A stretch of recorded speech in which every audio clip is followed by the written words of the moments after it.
Primera carta de Juan, capítulo 2, versículos del 12 al 17. Seguimos en nuestra serie Blanco y Negro, en la que Juan, allá hacia el final del siglo I, allá también hacia el final de su vida, siendo un hombre ya maduro, presenta estas preciosas verdades, estas gemas, estos tesoros a la iglesia de Jesucristo, a los creyentes en Jesucristo. Esta no es una carta donde podamos leer el ABC del cristianismo. Esta es una carta, como dijeran aquí en los Estados Unidos, de siguiente paso. Después de que tú has hecho a Jesucristo el Señor de tu vida, le has reconocido como tu Salvador, esta carta es una carta del siguiente paso y te dice pues lo que significa tener esa relación preciosa con Dios a la que Él nos ha llamado a través de su Hijo Jesucristo. Juan lo pone en estos términos: esto lo escribo para que tu gozo sea cumplido. Un gozo que no tiene que ver con las circunstancias y que no es una cualidad del alma y que no es pasajero. Un gozo que depende de Dios, que tiene su origen en Dios, que es una cualidad del Espíritu, no de las cosas que son temporales, sino de las cosas eternas. ¿Y qué es lo que produce nuestro gran gozo? Esto, que el Señor nos ha llamado a tener una amistad, una comunión, una relación con Él a través de Jesucristo. Y entonces nos habla de muchas cosas que pudieran parecer tener una relación con Dios, pero que no lo son. Y empezó a poner ahí en el capítulo 1 y capítulo 2 algunos fundamentos morales. Cuando alguien piensa que Dios es luz y sombras y vive en la oscuridad y piensa tener una relación con Dios, cómo está totalmente fuera de la razón, fuera de lo que Dios ha revelado en su palabra, fuera de la naturaleza de Dios. También nos habla ahí acerca de, en el capítulo 2, versículo 4, el que dice: yo le conozco y no guarda sus mandamientos, el tal también es mentiroso, la verdad no está en él. Recordemos, Jesucristo dice que el que tiene sus mandamientos y los guarda, ese es el que me ama. El que ama a Jesucristo en estos términos es aquel en quien el amor de Dios se ha perfeccionado. ¿Qué significa esto? Que ha encontrado una respuesta en él. Y finalmente nos habló de una tercera prueba ahí en el capítulo 2, en el versículo 9, el que dice que está en luz y aborrece a su hermano está todavía en tinieblas. Entonces nos pone en blanco y negro: odio o amor, obediencia, desobediencia, luz u obscuridad, el cristianismo, y lo que es y significa tener una relación con el Dios vivo. Hoy estamos ahí en el capítulo 2, versículos 12 al 17. Y miren, los primeros 3 versos, 12, 13 y 14, describe a los destinatarios de esta carta. Y es muy interesante porque son 3 grupos de personas. Y curiosamente, la iglesia de Jesucristo, universal, histórica, en todo lugar y en todo tiempo, que ha venido al conocimiento del Señor, han tenido estas 3 clases de personas: pequeñitos en la fe, jóvenes en la fe y gente madura en la fe. Y aquí Juan entonces va a describir quién es un pequeñito en la fe, uno que está dando sus primeros pasos. No tiene que ver pues con una cronología fisiológica, no tiene que ver con nuestra edad física, tiene que ver con nuestra relación otra vez con Dios.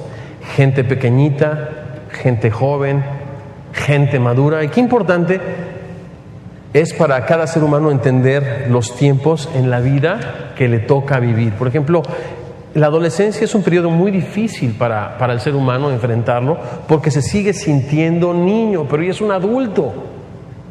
Todo el mundo lo ve como adulto y espera que se comporte como adulto por su tamaño, por su voz, pero dentro sigue siendo un niño y requiere crecer en responsabilidad, requiere crecer en cooperación, en compromiso, en madurez, etcétera, etcétera. O muchos adultos que todavía se siguen sintiendo jóvenes, o aún niños, y son dependientes y demás. Qué importante es entender dónde estamos. ¿Les parece que dediquemos los siguientes minutos a analizar estos 3 versos, descubrir dónde estamos y después 2 cosas tenemos en común? Cualquiera que seas un bebé en Cristo, un joven en Cristo o un hombre maduro en Cristo o mujer, hay 2 cosas en común. Lo primero, la relación a la que te ha llamado el Señor. Y lo segundo, siempre va a haber una amenaza, un riesgo de perder esa comunión con Dios. Y cualquier cosa que sea esto, no vale la pena. Pero vamos por partes, ¿les parece? Vamos a observar dónde estamos. Capítulo 2, versículo 12. Les escribo a ustedes, hijitos, porque sus pecados han sido perdonados por su nombre. ¿Qué es lo que sabe una persona que acaba de nacer de nuevo?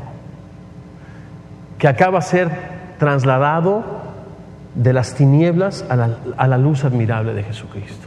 Esto, lo primero que percibió Lalo, que esta carga pesada que el hombre es incapaz de llevar, que lo hunde, que le separa de Dios, y cualquier cosa que este mundo le ofrece jamás podrá estar satisfecho. La Biblia le llama esto pecado.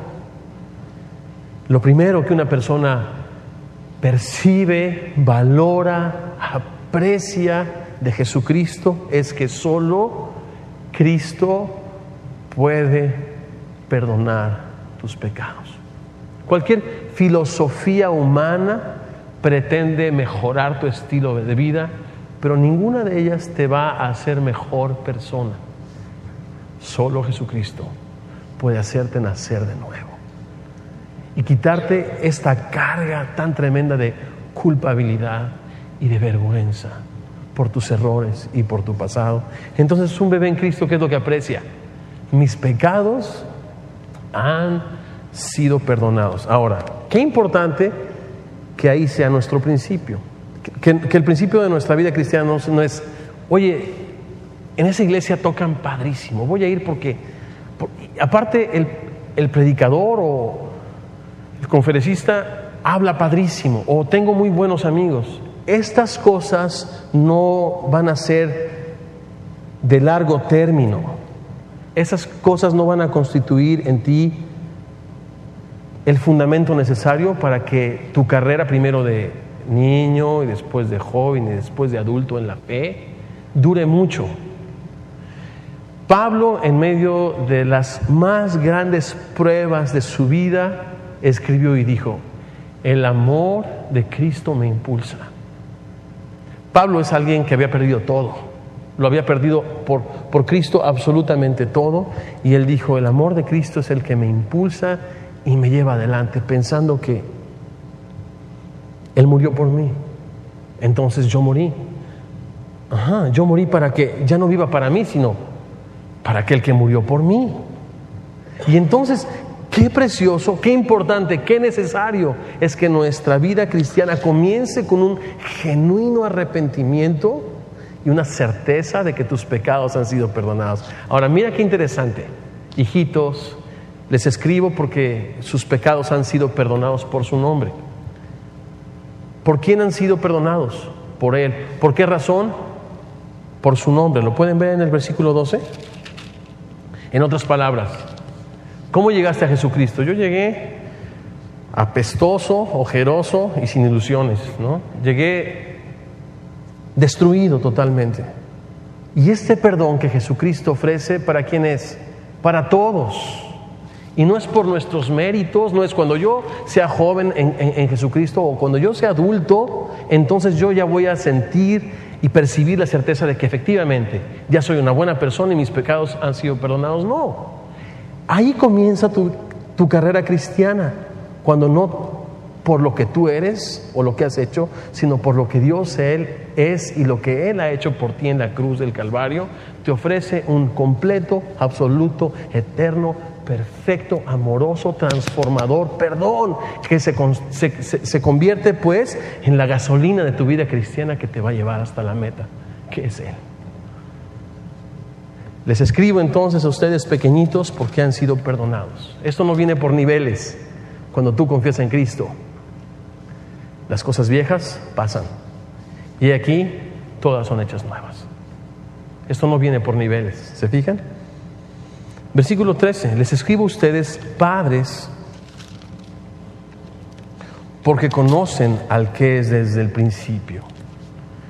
¿Quiénes son aquellos padres entre nosotros? Aquellas personas maduras en la fe, son aquellas personas que conocen al que es desde el principio. Y recordamos que aquí Juan nos dice que el conocimiento de Dios no es un conocimiento intelectual, es un conocimiento que se desarrolla, se nutre, crece a través de la experiencia, cuando tú respondes en fe y en obediencia a Dios. El que guarda su palabra, en este verdaderamente el amor de Dios se ha perfeccionado. Y por eso sabemos, conocemos que estamos en Él. Y esto no es de la noche a la mañana. Eso es el resultado de un largo caminar con Dios. Y a veces a través de los años. Ahí mismo en el versículo 13, les escribo a ustedes, jóvenes, porque han vencido al maligno. Qué interesante. Justamente los jóvenes en nuestros países, en todos los países, excepto en Costa Rica, porque Costa Rica no tiene ejército, son los primeros que son llamados a participar en una guerra. Y Dios espera que los jóvenes en Jesucristo son aquellas personas que estén trabajando, que estén llevando adelante el ministerio. No estamos hablando, repito, de edades. Tú puedes ser un adulto y ser un bebé que acabas de conocer de Cristo, o ser un joven que estás ya creciendo, que estás obedeciendo, que tus sentidos están ejercitados cada vez más en el discernimiento del bien y del mal. Estás obedeciendo, te estás sometiendo a Dios. En someterte a Dios está el resistir al diablo, el diablo huye de ti. Estás venciendo batallas. Y entonces Juan dice, les escribo a ustedes jóvenes porque han vencido al maligno. Y repite el ciclo otra vez, les escribo a ustedes hijitos porque han conocido al Padre. Es interesante porque son dos palabras para hijitos. La primera palabra hace énfasis en nuestra dependencia de Dios. Esta es otra palabra que también se traduce al español como hijitos, pero no es la misma palabra en su original. Y significa aquellos que necesitan instrucción. Y qué lindo es de que lo primero que el Señor nos dice a través de esta enseñanza a sus discípulos en relación a la oración es: y ustedes cuando oren, oren así: Padre nuestro que estás en los cielos. Yo recuerdo que estas fueron las dos piernas de mi caminar con Cristo cuando yo le conocí. Primero, que me perdonó, y lo segundo, que tenía un papá. Había yo crecido sin papá, a los 7 años se había ido mi papá. Busqué modelos en artistas de música, artistas de rock and roll. Mi vida se fue, pero a un abismo de inmoralidad, a un abismo de resentimiento, de dolor. Y de repente Cristo revela su amor, su misericordia. Me arrepiento, confío en Él. Él me perdona, pero Él se convierte ¿en qué? En mi Padre. Ahí comienza, repito, la vida cristiana. Ese Padre que te instruye y te invita a que le conozcas. Y sigue adelante. Y dice, versículo 14: les he escrito a vosotros, padres, porque habéis conocido al que es desde el principio. ¿Se fijan que este es el único verso que se repite literalmente? De los hijos habla del perdón, de la paternidad, de los jóvenes. En un momento vamos a platicar acerca de su relación con la palabra, de su crecimiento, de sus victorias. Pero de los padres habla solo una cosa: porque han conocido al que es desde el principio. ¿Saben qué? Esto, en la idea de escribir de Juan, en el pensamiento hebreo, es un énfasis literario. Cuando vemos en la Biblia una frase que se repite 2 veces, es un énfasis que el Espíritu Santo quiere dar a la idea. ¿Y cuál es el énfasis? El énfasis es lo que Jesucristo oró en Juan 17:3. Y esta es la vida eterna, Padre, que te conozcan a ti, el único Dios verdadero, y a Jesucristo a quien tú has enviado. Dice Jeremías en el capítulo 9, versículo 23, no se alabe el sabio en su sabiduría, ni en su valentía se alabe el valiente, ni el rico se alabe en sus riquezas, mas alábese en esto el que hubiese de alabarse. ¿En qué? En entenderme y conocerme, que yo soy Dios. ¿Y qué es lo que quiere Dios que conozcamos de Él? Que hace misericordia, juicio y justicia en la tierra, porque estas cosas quiero, dice el Señor. ¡Qué aburrido! Yo pensé que la vida cristiana era aprender a hacer cosas sobrenaturales. Yo pensé que la vida cristiana tenía que ver con hacer cosas espectaculares de manera que atrajera la atención a mí y que esto me hiciese diferente. Esa es la manera de pensar del mundo aquí y ahora. Pero cuando venimos a Jesucristo y nos enseña las cosas en su correcta perspectiva, no según sus apariencias, me dice que la meta de mi vida es Él. Qué triste este cristianismo que usa a Dios ya no como el fin, sino como el medio para conseguir sus fines temporales, egoístas. Y hay cristianismos así, por eso en blanco y negro nos dice el Espíritu Santo a través de Juan: padres, gente madura en Cristo, la meta de nuestra vida es conocer al que es desde el principio. Por eso estudiamos en Casa de Luz la palabra de Dios, porque Jesucristo dice que esta palabra da testimonio de Él. Y si Él quiere que le conozca y se quiere revelar a mí a través de su palabra, ¿qué es lo que yo voy a hacer? Estar y permanecer en su palabra. Esa es la meta. Finalmente, ahí en el versículo 14 dice: les he escrito a ustedes jóvenes, porque son fuertes. Otra vez, los jóvenes en Cristo son los que llevan adelante el ministerio, los que van a las calles a compartir, los que ponen conciertos para que la gente conozca de Jesucristo, los que van a Food Pantry a hacer misericordia con la gente que va buscando un pan y ahí encuentra no solo un pan temporal, sino el pan de vida. Los jóvenes en Cristo son aquellas personas fuertes que están llevando adelante el ministerio. ¿De dónde viene la fuerza de un joven? Sigamos leyendo ahí en el versículo 14. Son fuertes y la palabra de Dios permanece en ustedes. Qué interesante que no es que yo conozca, que yo escuche, sino que yo retenga la palabra de Dios. ¿Se fijan? Esta permanece en nosotros. Me doy cuenta entonces que en los jóvenes espirituales la palabra de Dios es un factor fundamental para hacerlos crecer, hacerlos madurar, hacerlos fuertes. El apóstol Pablo, cuando iba a Jerusalén, cuando el Espíritu le decía por todas partes que habría de padecer mucho, él no sabía si volvería a ver a sus amigos de toda Asia. Los reúne a la orilla de la playa, les da un precioso discurso en Hechos 20, pero les dice algo muy, muy importante cuando se despide de él. Los encomiendo a Dios y a la palabra de su gracia, la única que es capaz para sobreedificar sus vidas. Si tu vida ha de ser sobreedificada, va a ser en los principios y en el poder de la palabra de Dios. Si esta iglesia Jesucristo la ha de edificar, no van a ser con ideas humanas, va a ser con su preciosa palabra que vive y permanece para siempre. Les escribo a ustedes, jóvenes, que son fuertes y la palabra de Dios permanece en ustedes y han vencido al maligno. Doble énfasis.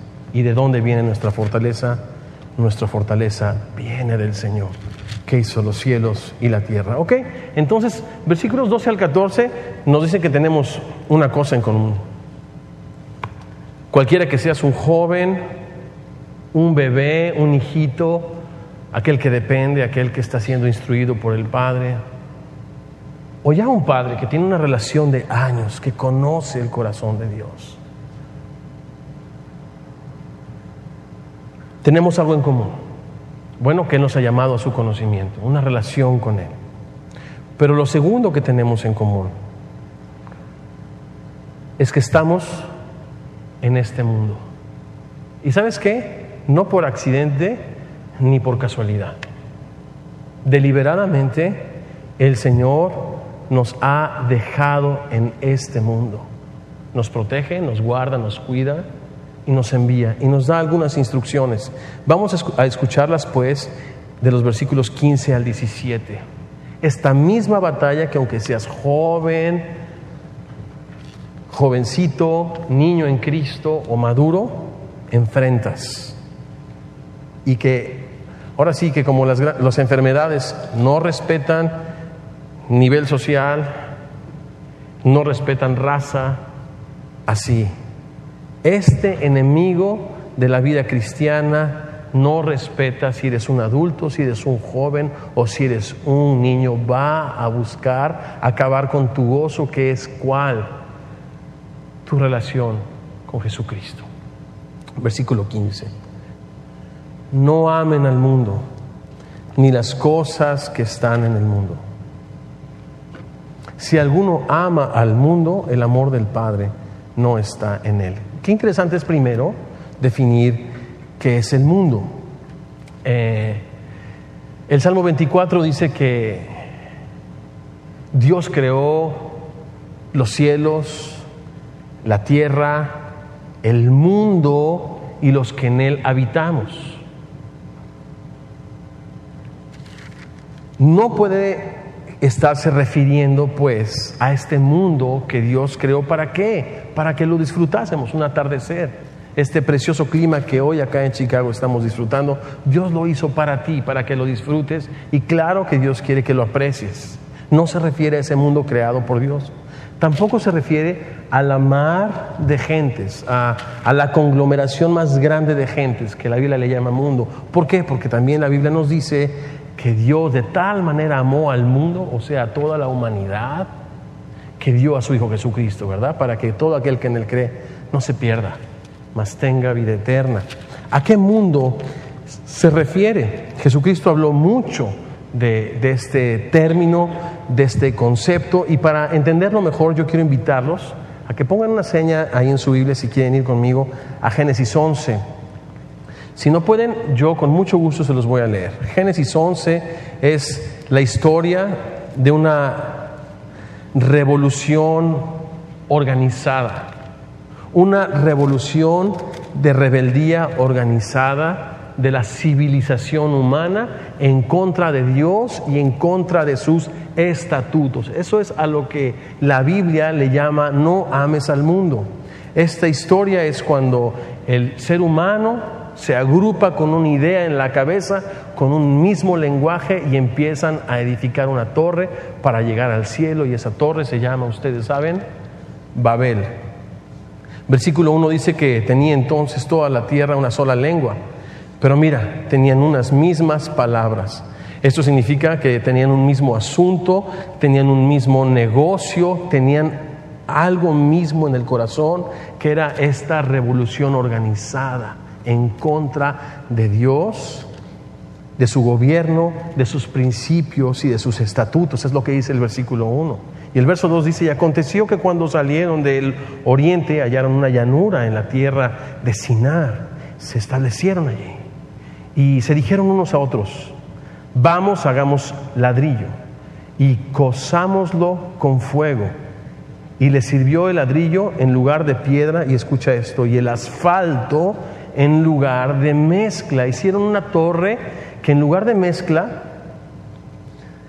un material permeable, sensible al agua, usaron un material impermeable en contra del agua. ¿Por qué? Bueno, pues Dios había dicho que no destruiría más al mundo por agua. Pero esta humanidad rebelde en contra de Dios, de su palabra, de sus principios, de su gobierno, no quisieron escuchar el consejo de Dios y tampoco creyeron en su promesa. Y dijeron, no, ¿sabes qué, Dios? No te creemos, no te queremos. Vamos a hacer una torre con asfalto.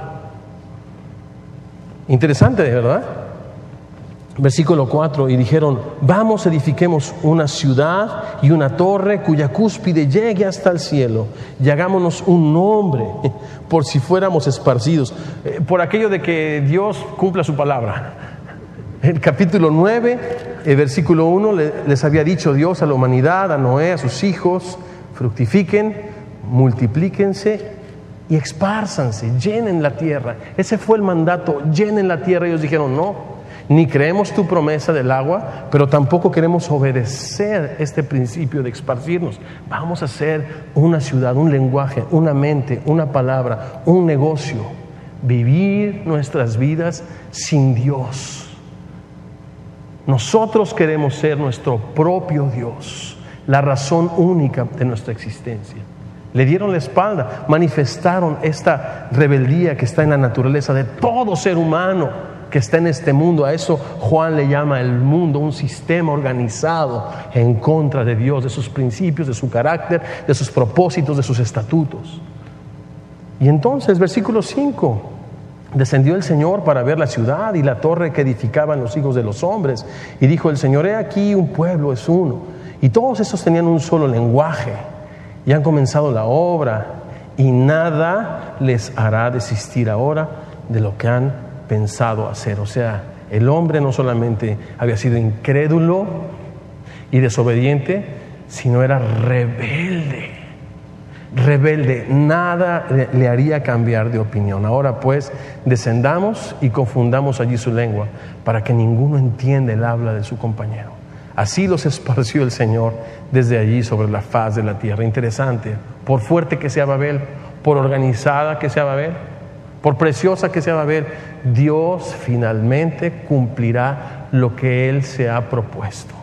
Y Él se ha propuesto en Cristo reunir todas las cosas y traer paz a esta tierra, traer paz a la humanidad. Y la verdadera paz es con Él, a través de la fe y el arrepentimiento. Él se lo ha propuesto, Él lo va a cumplir. Babel, todo lo que representa, no tiene la fuerza y no tiene la duración, no tiene la permanencia. Dios, pues, versículo 8, por eso fue llamado, así los esparció el Señor desde allí sobre la faz de toda la tierra, y dejaron de edificar la ciudad. Por eso fue llamado el nombre de ella Babel, porque allí confundió el Señor el lenguaje de toda la tierra, y desde allí los esparció sobre la faz de toda la tierra. Regresamos ahí a Primera de Juan.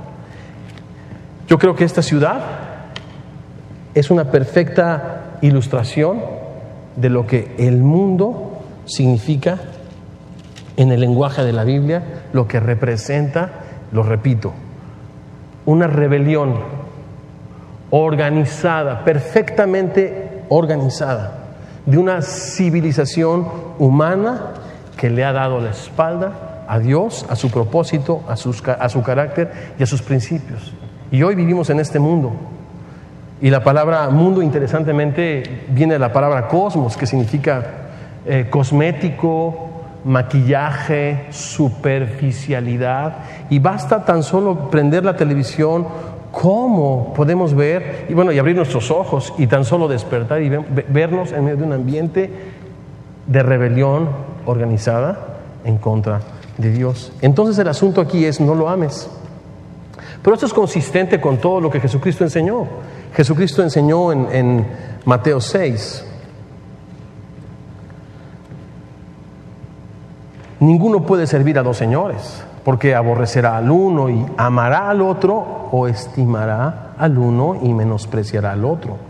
No pueden servir a Dios y a las riquezas. Evidentemente las riquezas no son el problema. Pablo dice que el amor, otra vez, a las riquezas es la raíz de todos los males. Y por ello, muchos se han extraviado de la fe y han sido traspasados de terribles dolores por su amor a las cosas temporales, por su amor a las cosas pasajeras, por su amor a esta rebeldía, a esta rebelión organizada en contra de Dios. Santiago también es consistente con esta enseñanza y nos dice: ¿no saben que la amistad con este mundo es enemistad en contra de Dios? Esta idea la encuentras corriendo en toda la Biblia. No amen al mundo, versículo 15, ni las cosas que están en el mundo. Si alguno ama al mundo, el amor del Padre no está en él. Ninguno puede amar a dos señores, ninguno puede servir a dos señores. ¿Por qué? Versículo 16. Porque todo lo que hay en el mundo, y cuando la Biblia dice todo, viene de la palabra todo, que significa todo y que puedes entender como todo. O sea, en otras palabras, es demasiado sencillo entenderlo. Todo lo que hay en este mundo, los deseos de la carne. ¿Qué problema hay con los deseos de la carne? Bueno, Dios nos hizo con necesidades que Él ha planeado suplir. ¿Se acuerdan a Jesucristo? Vuestro Padre sabe que tienen necesidad de estas cosas, pero busquen primeramente el reino de Dios y su justicia.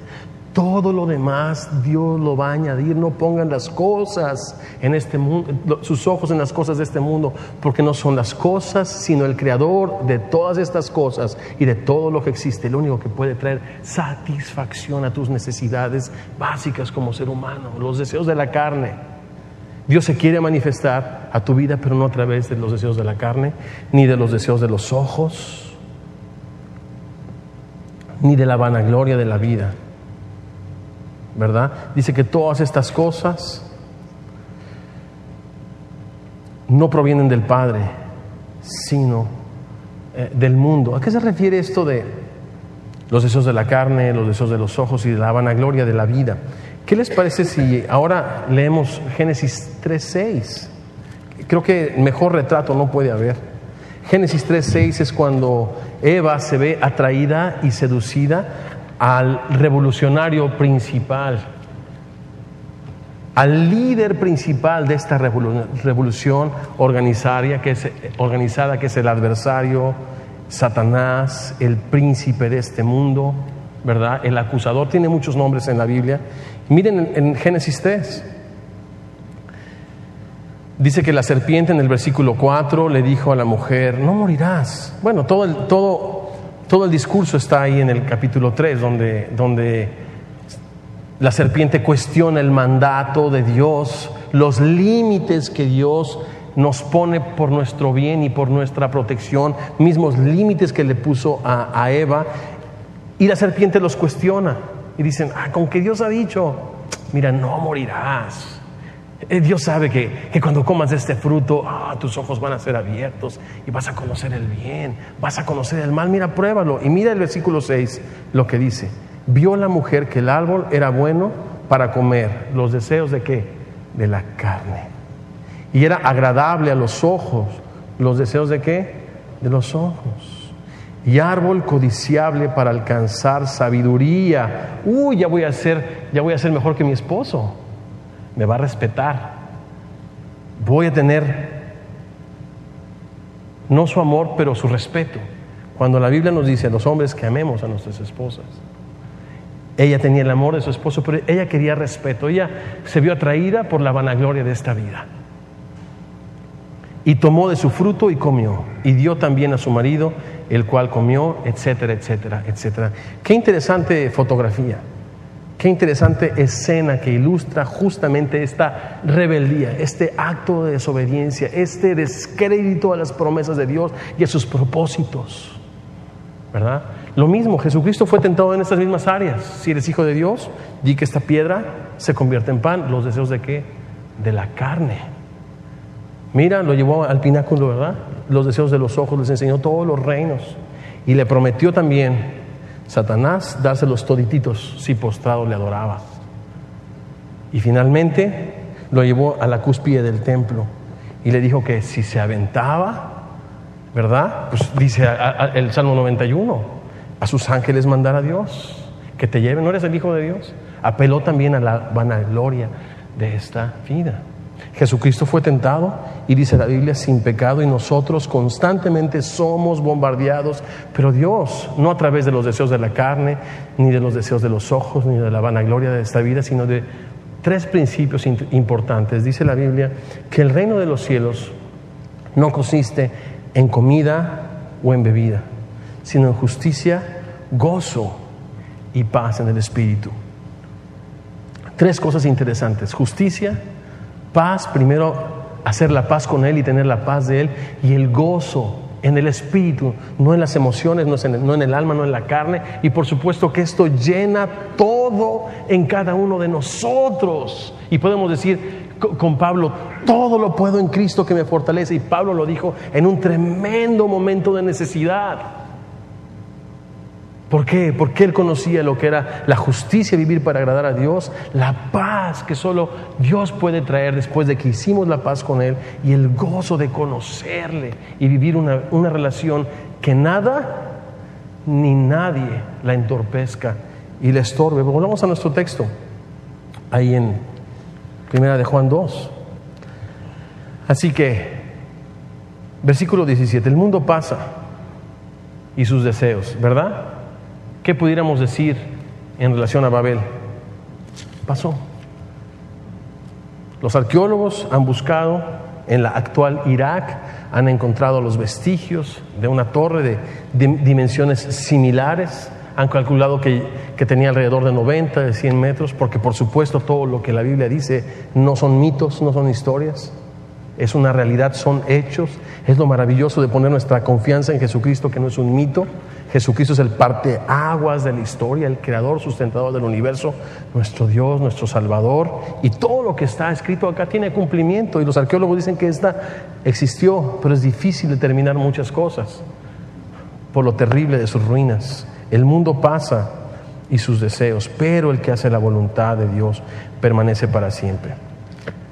¿Quién que quiera invertir no va a considerar los beneficios no a corto sino a largo plazo de su inversión? Jesucristo ahí en Juan 17 nos habla mucho acerca del mundo, y lo primero que nos dice es que no somos del mundo. Y está orando al Padre, ¿se acuerdan? Y dice: Señor, te ruego que los guardes. Ellos no son del mundo, como tampoco yo soy del mundo.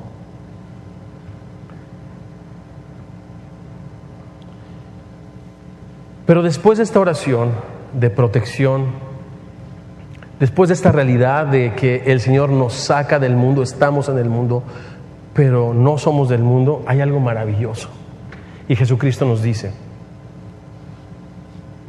entonces yo los envío al mundo. Es interesantísimo, porque nuestra manera religiosa de pensar de las cosas es: entonces me voy a mantener aislado y al margen de todo. No. Es como una barca similar a esta. Una barca, es muy interesante que durante meses, 4, 5, 6 meses, aquí en Chicago, yo veo por muchos garages, no muchos, pero algunos, no barcas así, pero ahora sí que impresionantes, ¿verdad? Yates con motor, con cabina, con todo el rollo, y están parados 4 o 5 meses, valen mucho dinero, pero la verdad, llenos de nieve, y en el garage no sirven para nada, ¿verdad? Como lo quisiéramos allá en Costa Rica, como los quisiéramos allá en Cuernavaca, en la laguna de Tequesquitengo, como los quisiéramos en tantos lugares, ¿sí o no? Una barca tiene utilidad solo si está donde, en el agua. Y es muy interesante que Jesucristo nos sacó de este mundo, nos limpió de este mundo, pero nos envía al mundo. Entonces es interesante que una barca tiene utilidad si está en el lago, pero si el lago está en la barca, entonces lo que va a pasar con esta barca es que se va a hundir, que no va a servir para nada, no va a pasar al otro lado, no va a trascender. Y así es nuestra vida. Nosotros pudiéramos salir de este mundo, pudiéramos irnos a un monasterio, recluirnos, pero los deseos de la carne, los deseos de los ojos y la vanagloria de la vida siguen en nuestro corazón. El asunto acá es sacarlo de nuestro corazón. ¿Qué vamos a hacer con nuestros ojos? Bueno, pues el Salmo 121 dice: alzaré mis ojos a los montes, ¿de dónde viene mi socorro? Mi socorro viene del Señor. Colosenses 3 nos dice que si has nacido en Cristo, pongas tu mirada en las cosas de arriba, no en las cosas de la tierra. El libro de Hebreos nos invita a que pongamos nuestra mirada en Jesucristo, el autor y consumador de nuestra fe. ¿Dónde está tu mirada? ¿Dónde está tu anhelo? ¿Dónde está tu amor? Es un asunto de afecto. Es un asunto de amor. Y el mundo pasa, y sus deseos. Pero el que hace la voluntad de Dios permanece para siempre. Niño, joven, adulto, no importa en qué lugar de tu carrera cristiana estés, el deseo de Dios es que conozcas su amor y que tú respondas a su amor y que Él tenga toditito, pero todito tu corazón, y que tú puedas poner en esta barca que es tu vida cosas eternas. ¿Qué cosas eternas nos rodean? ¿Nuestro trabajo? ¿Qué es amor? Amor es dar atención, es dar tiempo, es invertir nuestro salario incluso. ¿Qué cosas pudiéramos poner en la barca de nuestra vida que son eternas? Déjame te ayudo. Cielos y tierra pasarán, pero mi palabra, esa tiene que ir en la barca, bro. Esa no la puedes dejar afuera. ¿Qué me dices de Dios? Bueno, pues Dios es eterno. ¿Y qué me dices de las personas? Dios ha puesto eternidad en sus corazones, en nuestros corazones. De manera que si en tu barca está Dios, está la palabra, está tu familia, y dedicas tu tiempo, tus recursos, tu atención, estarás invirtiendo en cosas eternas, no pasajeras. ¿Les parece que terminemos en una palabra de oración? Padre bello, gracias por